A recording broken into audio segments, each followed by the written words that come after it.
was a sort of horrible irony in the moment.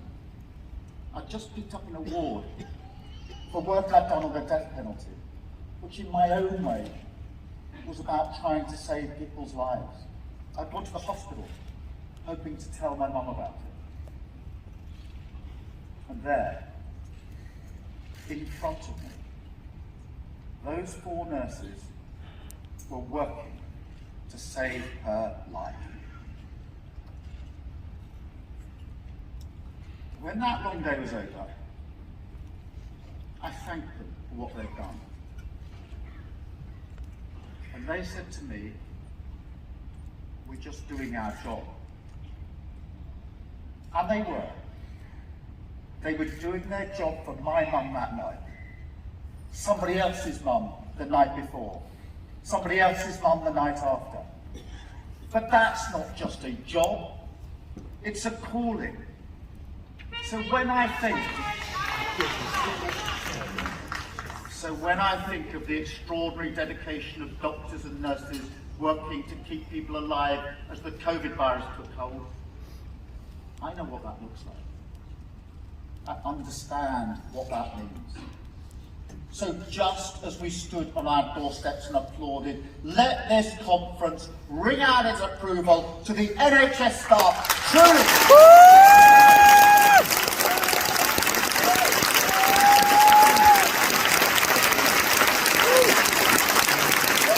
Thank you, NHS.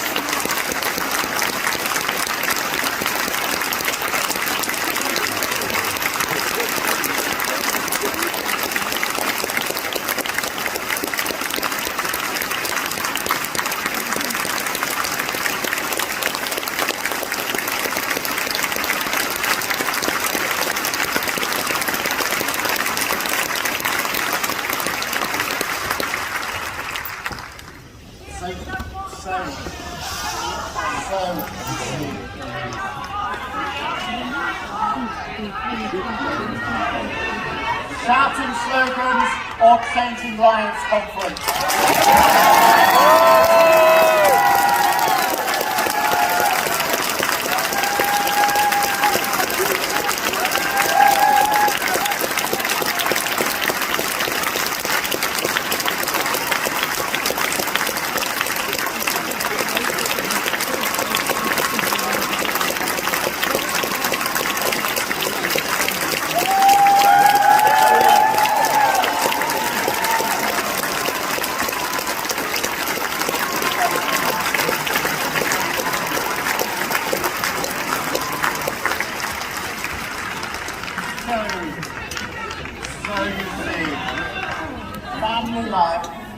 Family life taught me about the dignity of work and the nobility of care. Conference, as I say, slogans or changing lives.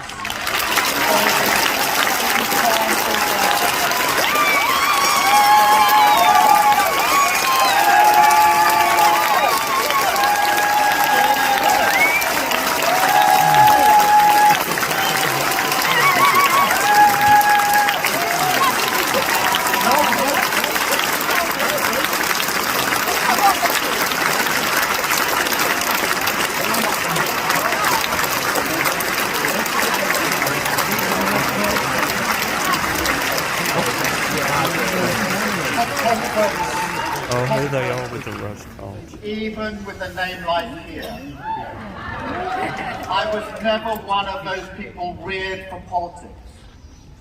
I became the first person in my family to go to university. The first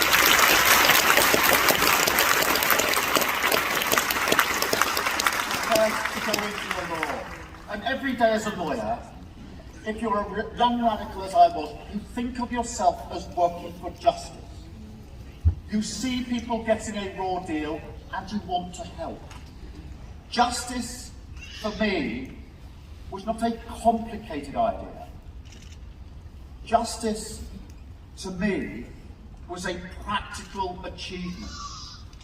It was about seeing a wrong and putting it right. That's my approach in politics too. Down to earth, working out what's wrong, fixing it. Too right.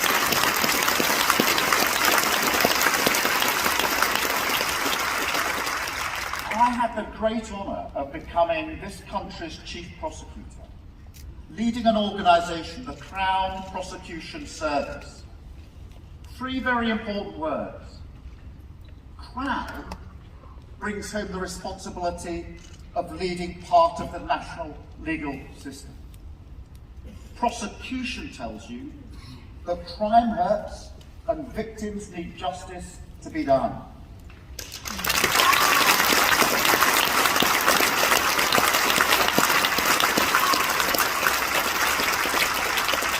Service is a reminder that the job is bigger than your own career advancement.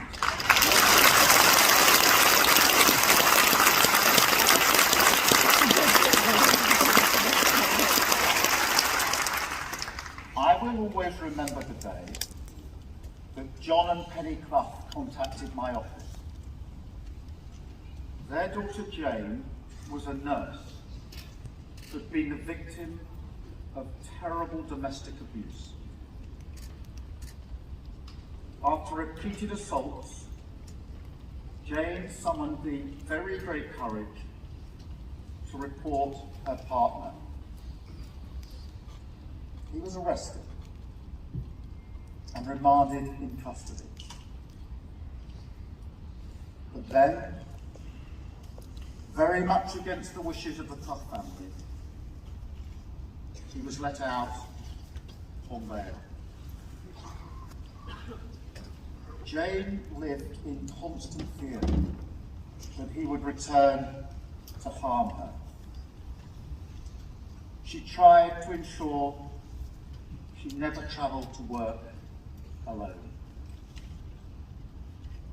But one morning, Jane arrived at work unaccompanied. He was waiting for her in the hospital car park, where he stabbed her 71 times.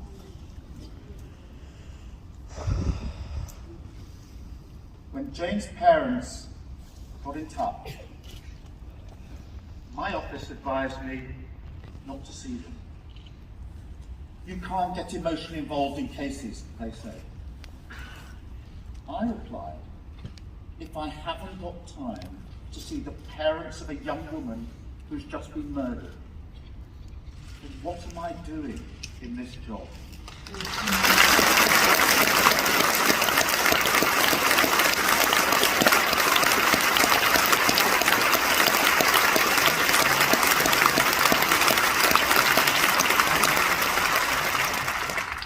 On the day that John and Penny were supposed to come and see me, to tell me about the cruel murder of their daughter and how the criminal justice system had let them down, my own daughter was born.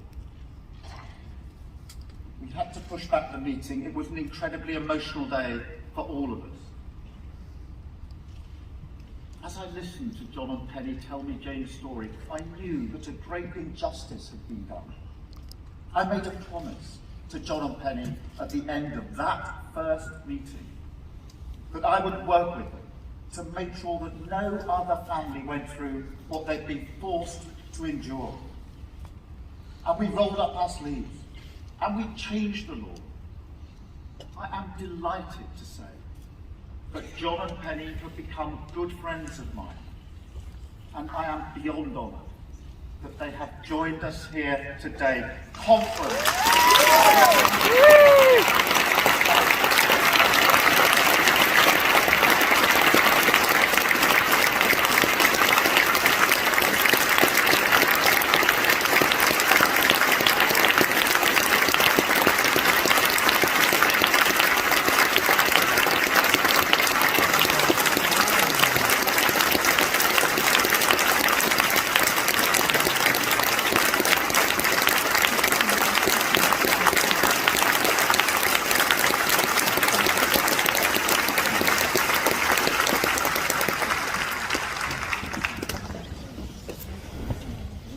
and Penny taught me how to keep your dignity under severe pressure.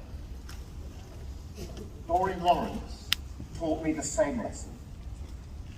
Hers was a long battle for justice for Stephen, against the odds, confronting racism, but never giving up.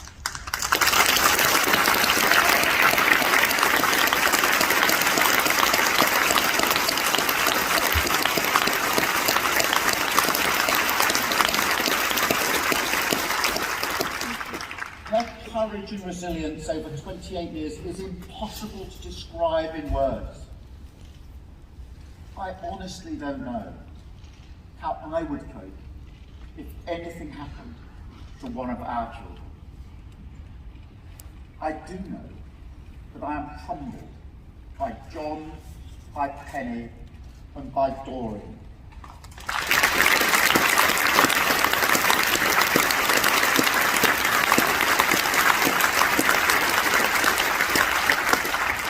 That is why, under my leadership, the fight against crime will always be a Labour issue.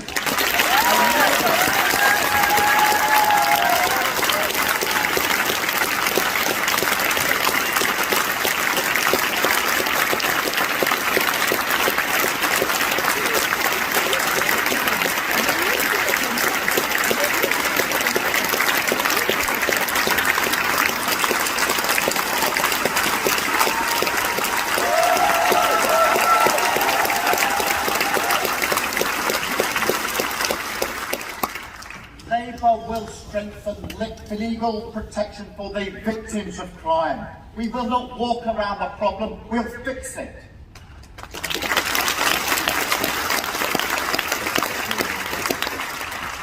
Conference, when I learned that 98% of reported rape cases don't end in a criminal charge, I couldn't believe it. I couldn't believe it. I asked my team to check the figures. That can't be right, I said. But it was. Shocking. So we will fast-track rape and serious sexual assault cases, and we will toughen sentences for rapists, stalkers, and domestic abusers.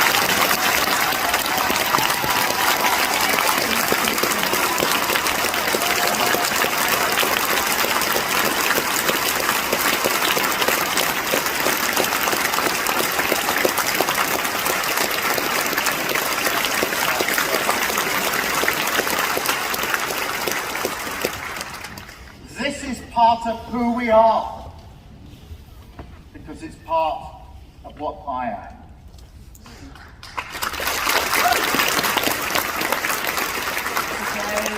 Today, conference, I'm here to tell you what I stand for. But I'll also tell you what I won't stand for. I won't stand for 2 million incidents of antisocial behaviour this year. I won't stand the record levels of knife crime that we have in this country today. And I won't stand 9 out of 10 crimes going unsolved.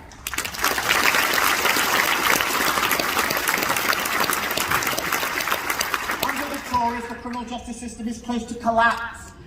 There's never been a bigger backlog in the Crown Courts. After 11 years of Tory government, we have lost more than 8,000 police officers. They pretend it doesn't make any difference. It does. Ask the workers on the day shift at Tata Steel in Wolverhampton. They told me about the repeated incidents in their neighbourhood. Or the young women I recently saw in Stoke, who told me that they dare not go out in their high street alone. They see more violence and fewer police. It's just common sense to put the two together. The Tories are letting you down, and I can promise you that will never happen under my leadership. Woo!